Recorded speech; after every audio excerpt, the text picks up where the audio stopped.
Oi pessoal, eu sou a Ana Beatriz e como eu disse no primeiro vídeo, eu senti uma necessidade de buscar uma ajuda para eu criar os meus filhos, que são meninos, e eu encontrei esse livro e pensei, se eu quero isso, às vezes eu tenho mais algumas pessoas que querem também. Então eu resolvi ler para vocês, tá bom? Nós estamos na página 23, vamos continuar o capítulo 2, que eu comecei no vídeo anterior e nós vamos continuar. Nós vimos então 47 qualidades, né, que meninos escreveram para o escritor, que é o James Dobson. É esse livro aqui.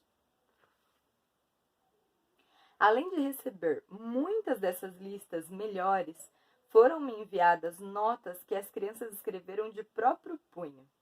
O debate sobre meninos e meninas havia evidentemente despertado discussões animadas nas famílias, em toda a América do Norte. Esses são alguns exemplos da nossa correspondência. Gosto muito da página sobre meninas são melhores que meninos. Eu a encontrei porque estava passando pela mesa e a palavra menina me chamou a atenção. Acredito que em cada palavra desse pedaço de papel tenho tentado convencer minha amiga Lene de que as meninas são melhores do que os meninos, e agora tenho uma prova, sem ofensa. Obrigado por não ter se livrado dele e por tê-lo publicado. Tenho 8, quase 9 anos. Fight, 8 anos. A maioria dos meninos não se importa com a lista de Elizabeth. Eles se interessam mais por esportes, diversões e não se incomodam com a sua aparência, a não ser que vão a algum lugar agradável. Fui obrigado a escrever essa carta. A maioria dos meninos não gostam de escrever. Michael, 12 anos. Elizabeth não tem uma pista. Ai, gente. Anthony, 8 anos. Elizabeth não tem uma pista, foi o Anthony que escreveu. Recebemos sua carta hoje com a lista chamada Meninas são melhores que meninos. Não achei que tudo fosse verdade, só achei que parte dela era verdadeira, porque meu irmão penteia seu cabelo melhor do que o meu. Stephanie, 9 anos. Gostei muito de ler a carta de Elizabeth Christine Reis para você. Gostei especialmente das suas 31 razões porque as meninas são melhores do que os meninos. Meus pais me fizeram ler essas razões para meus irmãos. Os dois mais velhos riram o tempo todo. Estava claro que não concordavam. Mas quando terminei, meu irmão de 4 anos disse: então as meninas são melhores que os meninos? Sarah, 15 anos. Tenho 8 anos. Li a carta de Elizabeth. Li a carta que Elizabeth escreveu sobre as meninas serem melhores do que os meninos. Acho que tudo nessa carta é mentira. Tenho 2 irmãos que são tão especiais quanto eu. Há um versículo na Bíblia que diz: porque o Senhor não vê como vê o homem. O homem vê o exterior, porém o Senhor o coração. 1 Samuel 16:7. Todos devemos olhar para as outras pessoas como o Senhor olha para nós. Elisa, 8 anos. Olha que interessante. Estava lendo a sua carta e vi a lista de 31 razões porque as meninas são melhores do que os meninos. Sabe o que fiz com ela? Pisei em cima. Seu amigo, Peyton, não incluiu idade. PS. Você tem permissão para publicar isso. Tipo, não gostou.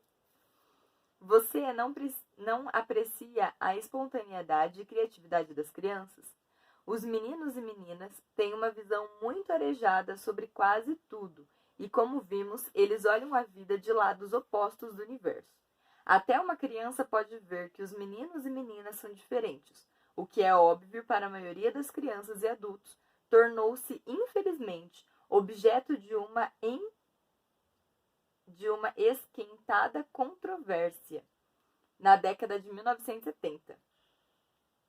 Quando uma ideia nova e tola lançou raízes. Um grupo pequeno, mas ruidoso de feministas começou a insistir que os sexos eram idênticos, exceto pelo seu aparelho reprodutivo, e que qualquer singularidade de temperamento ou comportamento resultava de preconceitos da cultura patriarcal.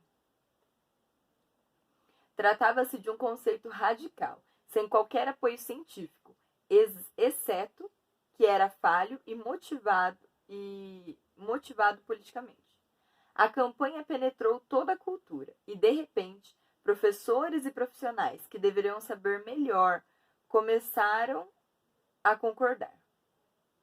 Nenhuma dúvida a respeito. Homens e mulheres eram redundantes. Os pais tinham estado errados sobre seus filhos durante pelo menos 5.000 anos. A mídia adorou a noção, e a palavra unissex entrou na linguagem dos esclarecidos. Quem quer que desafiasse o novo dogma, como eu fiz em um livro escrito em 1975, intitulado... Vou ler o nome em português, tá? O que as esposas gostariam que os maridos soubessem sobre as mulheres. Era acusado de sexista ou coisa pior. Nossa! O movimento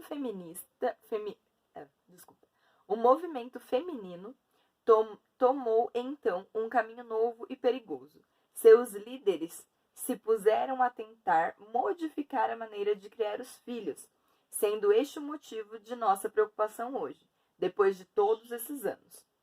O entrevistador de televisão Phil Donahue e dezenas de sabichões disseram aos pais, dia após dia, que suas filhas eram vítimas de um preconceito sexista terrível e que os filhos deviam ser criados como as meninas. A mensagem deles era urgente. As coisas tinham de mudar imediatamente, diziam. A namorada feminista de Donahue e mais tarde esposa, Marlo Thomas, foi coautora de um best-seller quase ao mesmo tempo, chamado... Vou ler o nome em português, tá? Livre para Ser Você e Eu. Que os editores descreveram como o primeiro guia verdadeiro para a criação não sexista de filhos. Ela aconselhava os meninos a brincarem de bonecas e jogos de chá, dizendo que podiam ser qualquer coisa que quisessem, inclusive, falo sério, avós e mamães. O livro incluía várias poesias e histórias sobre inversão de papéis, tais como uma mãe pregando telhas de madeira no telhado, colocando prateleiras novas na sala e trabalhando com cimento. Enquanto isso, o pai estava na cozinha fazendo o café da manhã. As crianças foram ensinadas que os pais podiam ser grandes mães e as mães, por sua vez, bem duronas. O livro vendeu vários milhares de exemplares e o movimento apenas começara. Germaine Greer, autora do livro A Mulher Eunuco, chegou a um extremo ainda maior. Ela declarou que a família tradicional havia castrado as mulheres. A seu ver, as mães deviam ocupar-se menos com as filhas, porque tratá-las gentil e bondosamente reforçaria os estereótipos sexuais e as tornaria mais dependentes e femininas. Greer, acho que é esse, tá? Greer. É isso aí. Instituiu também que as crianças seriam mais bem servidas quando criadas por instituições em lugar dos pais. É difícil acreditar hoje que o livro dela, oferecendo esses e outros conceitos radicais, também ocupasse o alto de todas as listas de best-seller. Isto ilustra a situação do feminismo radical culturalmente predominante na época. A mais influente das primeiras feministas talvez tenha sido Gloria Steinem, fundadora da Organização Nacional de Mulheres e editora da revista MS. Esta é uma amostra da sua perspectiva sobre o casamento e a criação de filhos. Eu vou ler essa amostra no próximo vídeo. Deus abençoe sua vida. Até o próximo vídeo.